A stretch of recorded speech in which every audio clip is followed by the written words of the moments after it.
locals call here Mary's Well. The locals call this public fountain to your right Mary's Well. Big.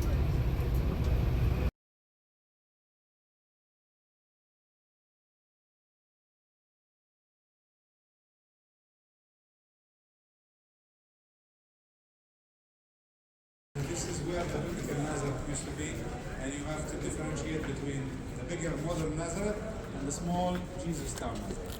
This is where Nazareth, old Jesus town, used to be, and it used to be just a small, narrow hill. Small hill with caves on it. It's a limestone hill, so the people found caves and they lived in those caves. They used those caves. So most of the houses were made first of caves, and the people used those caves. You're going to see that when we go also to Jerusalem. People used what was there, what was available. So if there were caves, they used it as part of their houses, either as storerooms or part of the houses itself. So imagine just a small hill. The road that we stopped the bus at, that used to be a valley. So a steep valley down there, and a natural hill that ascended to a higher level over here. Small caves were on that hill. And how many people lived in Nazareth back then? Maybe 500 people at max, 20 families. And one of those families was the family of Mother Mary. Inside this church, there's a cave, and that cave is the place where Mary lived.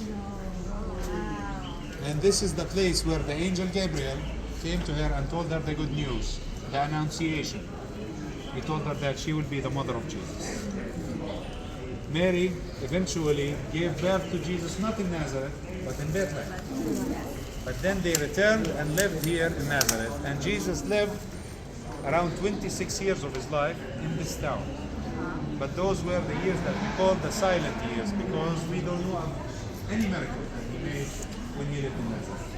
Only when he became 30 years of age, he went to Capernaum, by the lake, and he made it into his town. That was his second hometown, and he lived about 3 to 4 years in Capernaum, that we call it the public ministry. All the miracles were done there. Jesus came to this place. God chose this town for a reason. The reason was that it's a town that nobody heard of. That's why when Philip, one of Jesus' disciples, went to Nathanael, who was from Cana, and who told him, you should come and see, the Messiah is from Nazareth, what was the answer that Nathanael gave? What did he say? He said, really? Can anything good come out of Nazareth? You remember that saying? It was said by Bartholomew, by Nathanael, who was from Cana.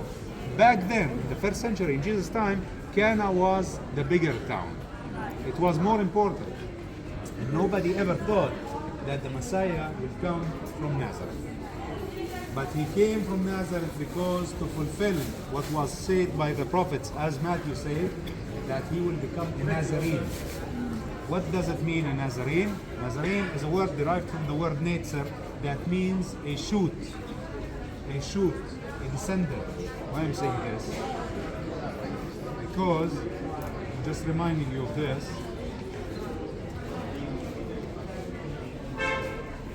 Sorry, Father, may I just read one thing? Thank you. It is it is from the Bible, from Matthew. And I'm reading this only because I'm from Nazareth, so allow me. It says that Matthew 2, chapter 2, verse 23, he went and lived in a town called Nazareth, so was fulfilled what was said through the prophets, that he would be called the Nazarene.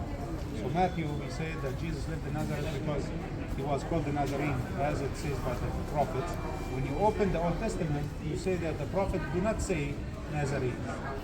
But if you try to translate what Nazarenes mean, Nazarene means a shoot of a tree.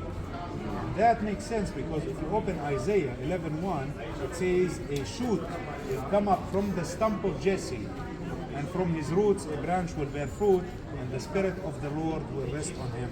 So he would be called a Nazarene because he was a shoot or a descendant to the big tree of the house of David. Jesus was a descendant to the house of David, and that's why he was called a Nazarene. And that's why all the people who followed Jesus were called first. Before they were called Christians, they were called Nazarenes.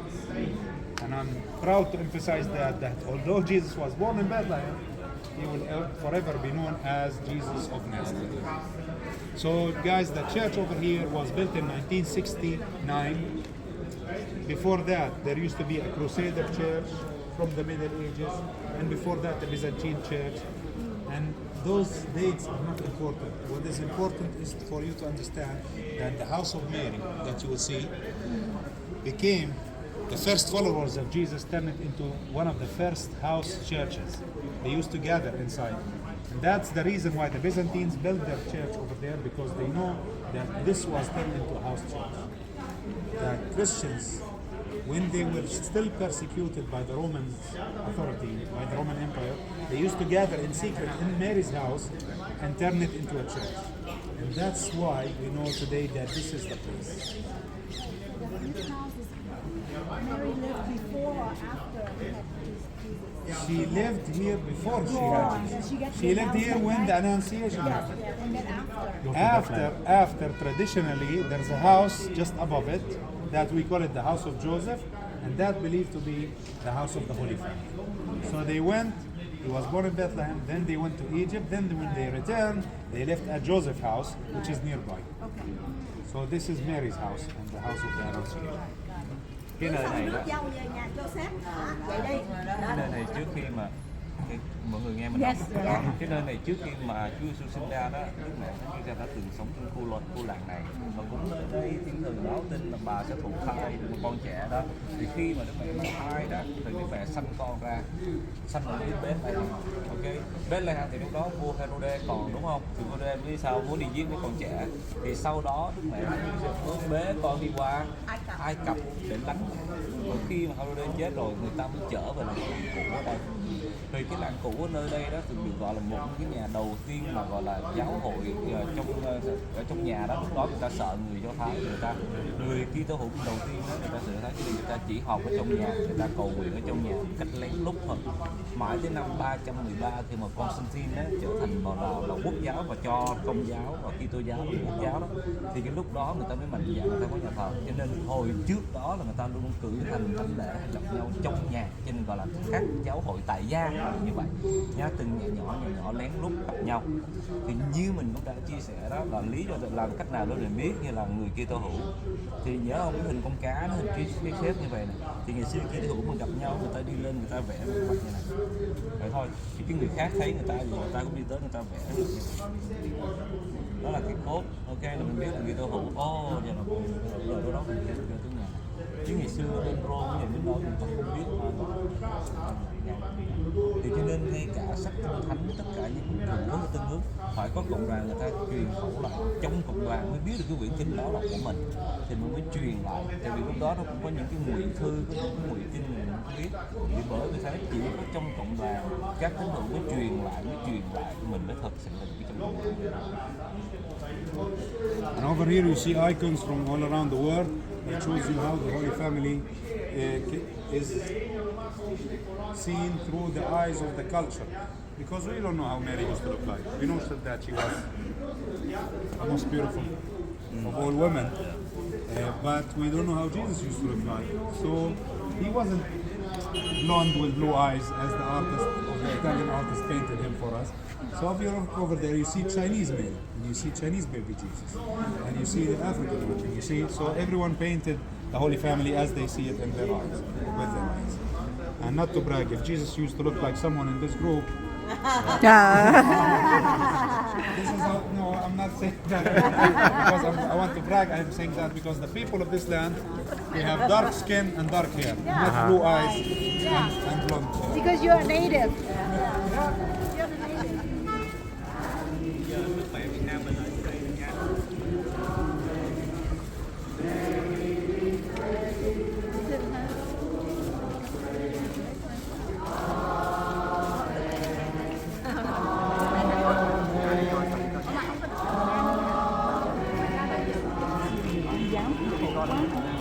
Hey, cô gì đâu, không rõ. Không. Dạ. Ở Thái Lan kìa.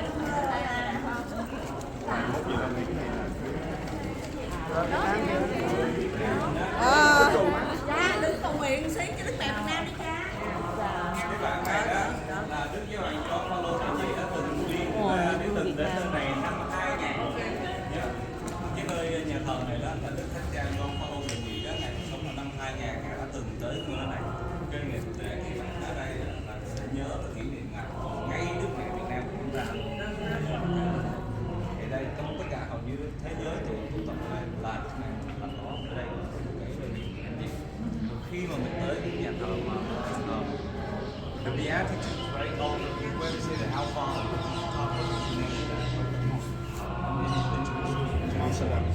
ở Jerusalem đó thì nó có kinh lạy cha, mà ở đây thì chúng ta ở đây ha, đó là chúng ta rất là vinh dự có mặt ở trên quốc gia.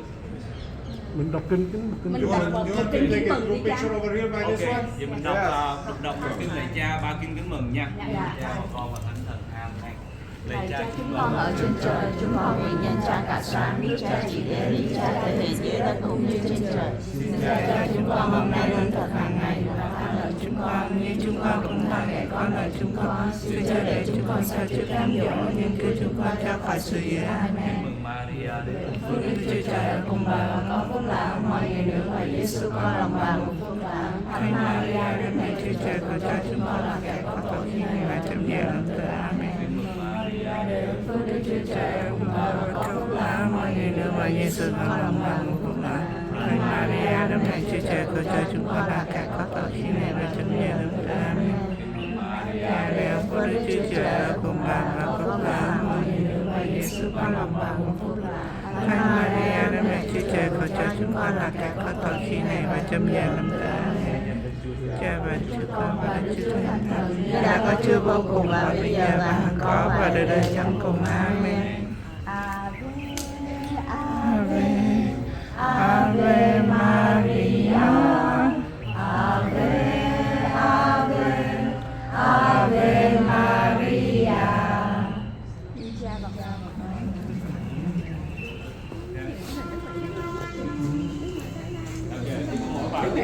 Panama.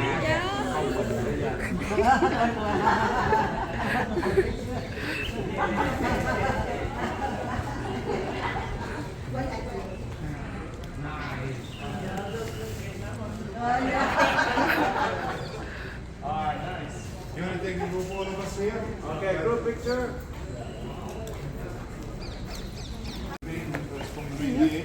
Just notice over here the statue of Mother Mary at a very young age when she received the Annunciation. She was. This church is considered to be the biggest church in the Middle East. In all the Middle East, this is the biggest church. It's about 60 meters from here to the top. And when you go to the other side, you will notice that the top of the church is made of in a shape of a lighthouse, illuminated at night, because it's a calling to all Christians from all around the world. Come to this place because this is the first story in Christianity, the story of the Annunciation. So the lighthouse on the top, you see it on the other side. Let's go into the church from there. Yes, you will see it from your hotel. You will see it.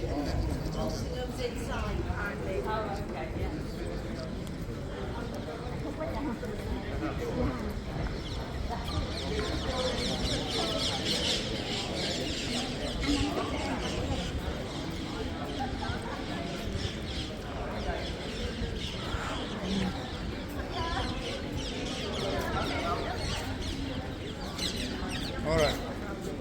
Guys, if you look at the entrance over there, you see a Mother Mary on the right, Angel Gabriel to the left. You see the four evangelists, Matthew, Mark, Luke, and John. And you can see the word over here in Latin, the verse over here translated to English, verbum, that means the word became flesh and dwelt in nobis, dwelt among us. This is where the word became flesh and dwelt among us. And you can see the two symbols over there. Can you see the two hands and the cross? You will see this cross a lot in the Holy Land. This is called the Jerusalem cross. Okay. It is made of 5 crosses, one in the middle and 4 crosses around it, as the 5 wounds of Jesus. So the 5 crosses symbolize the 5 wounds of Jesus, or also Jerusalem, the center of the world, and the 4 corners of the world around it. The 2 hands, one hand is the hand of Saint Francis of Assisi, and the other hand is the hand of Jesus. So this is the symbol of the Franciscan order here in the Holy Land, and they are the protectors of the Holy Land. They are the custodians of the Holy Land.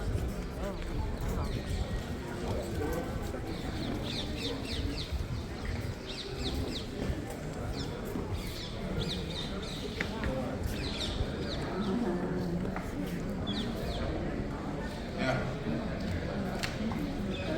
See, prophets of the Old Testament, and if you look over there, you see stories of the Old Testament.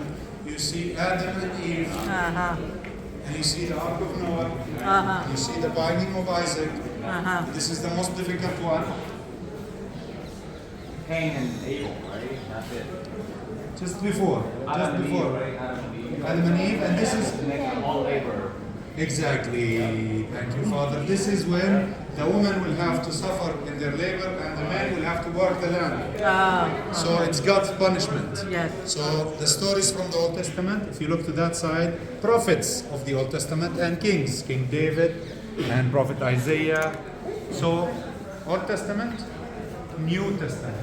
That is, the message is Christianity is based over Judaism, but the only way or the main entrance to God's kingdom is only with Jesus. So if you look over here, you see the shepherds at the fields. When the angels came to them with the good news, Jesus was born in Bethlehem. The Magi's with the gifts, the kings from the east. He was presented at the temple when he became 40 days. Small baby was presented at the temple of Jerusalem. Herod ordered the killing of the innocents, so they had to escape to Egypt. And then when they returned to Nazareth. Jesus helping his father, carpenter, growing up. And when he became a grown-up man, 30 years old, he was baptized at the Jordan River by John, and only then he began his public ministry. This is where he chose his disciples. This is where he made most of his miracles for only 3 years public ministry. And the last week of Jesus' life, the crucifixion in Jerusalem, and the ascension on the Mount of Olives. Yeah. Wow. Beautiful. Let me borrow that. Beautiful. Một cánh cửa thôi là Ok, viết quý vị thấy hai bên cánh cửa đây nè là ôm lại từ cựu ước ha, và rồi ở đây là tân ước. Tân ước là sự kiện toàn của cựu ước và những gì đã nói về đấng cứu tinh là đấng cứu thế là Chúa Giêsu ở đây. Thì quý vị thấy bắt đầu là Ai-dông và Eva khi mà phạm tội đó, ăn cái quả cấm đó, rồi bắt đầu Chúa trừng phạt. Bắt đầu hình thứ hai đó là các con người đàn ông và người đàn bà phải chịu đau khổ, sanh con đẻ cái, rồi người đàn ông phải làm vất vả. Rồi sau đó Chúa tái lập lại cái mặt đất là có con sông Noah, là sóng thần Noah, là tái lập lại mặt đất, là tái sinh lại, renew lại hết tất cả mọi thứ. Thì rồi sau đến đó là cái câu chuyện sao Isaac, là Chúa thử ông Abraham là hiến tế một con duy nhất của mình, ok là Isaac. Thì rồi sau đó bên kia, cái cửa bên kia đó cũng là cựu ước. Tất cả là nói về các tiên tri, bắt đầu các tiên tri mới nói về là đứng cứu thế và sẽ đến là để giải thoát chúng ta, và rồi hướng dẫn và cuối cùng ra là cái cánh cửa chính, 2 cánh cửa phụ, và cánh cửa chính, 2 cánh cửa phụ nó dẫn đến là cái trung tâm điểm của nhà thờ này, đó là cái cánh cửa chính ở đây là Chúa Giêsu, và chính chỉ có Chúa là đường, là sự thật và là sự sống, và Chúa Giêsu là trong tâm điểm của chúng ta. Và rồi người ta dùng những hình ảnh này để vừa dạy giáo lý, để vừa ôn lại chúng ta biết cái lịch sử ơn cứu độ của chúng ta là như thế này, là Đức Mẹ sinh ra Chúa Giêsu, và rồi Ngài đi tự nạn ở bên, đi lánh nạn ở bên Ai Cập đó, đi cái lánh nạn ở Ai Cập, rồi Ngài trở về lại Nazareth, trở về lại đây, rồi sinh sống, rồi suốt 30 năm đến khi Chúa Giêsu được rửa tội, Chúa Giêsu chuẩn bị đi làm mục vụ, đi rao giảng á. Trong 3 năm thì bắt đầu Ngài chọn các tông đồ. Sau khi Ngài chọn các tông đồ rồi thì Ngài tử nạn, Ngài chết trên cây thánh giá. Thì quý vị nhớ là chúng ta ở bên Nemo đó, đúng không? Khi ai nhìn lên cây rắn, lên cây mà có con rắn đó thì sẽ được chữa. Thì trong cựu ước, một cái cây, một người đàn bà và một người một cái cây, một người đàn bà là nhìn lên được cứu sống. Thì trong tân ước cũng vậy, một cái cây và một người đàn bà, thì cái cây đó là chính là cây thập giá. Ngày xưa đó là cây có con rắn, thì ngày tân ước là cái cây thánh giá. Và một người đàn bà, ngày xưa là Adam, thì người đàn bà ngày hôm nay lại là Đức Mẹ. Ok. We will walk into the church, and together we will walk until we will be facing the house of Mary. We will have a few minutes over there to look, and then from the church we will take the stairs to the second level. The church is a two-story building. The beautiful church on the top serves the local community in their ceremonies, so we'll see it. And we'll also see the icon from the United States. So there we have some time to sit in the church as well. Gentlemen, I want to remind you please to take off your hats. Dạ, chặt, chặt. Yep.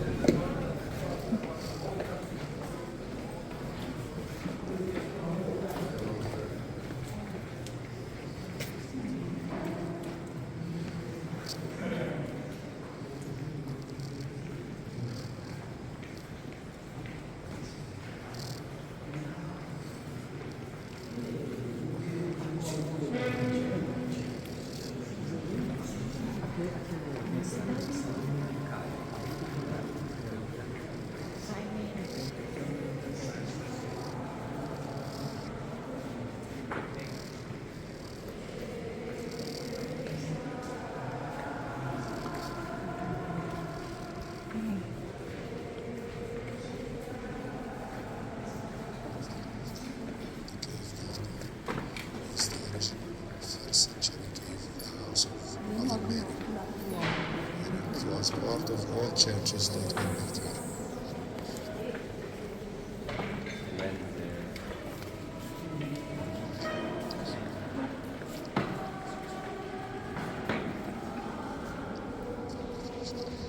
Ở đây là nơi mà chúng ta nhớ lại cái nhà của Đức Mẹ ngày xưa là ở đây. This is the original house. Đây, được coi là cái nơi được làm nguyên thủy đó. Vẫn còn y chang cái thời của Đức Mẹ còn ở đây.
Just wait.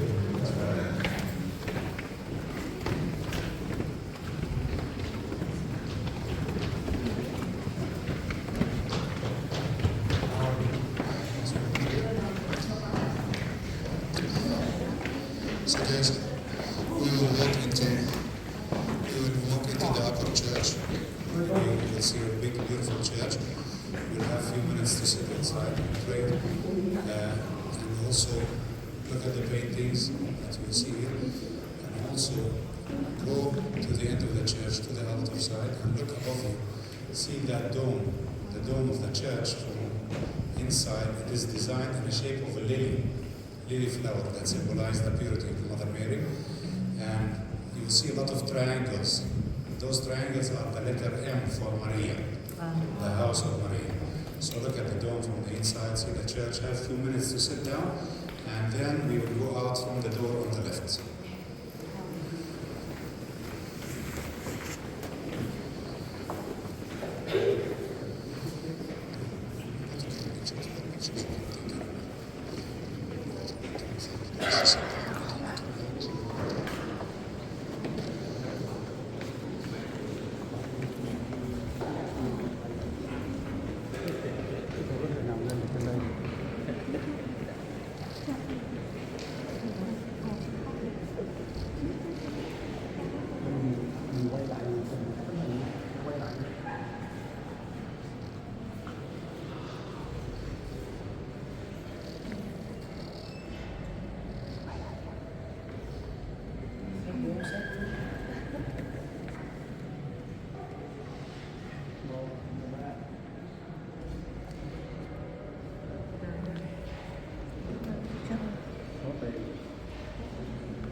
institutional.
Ăn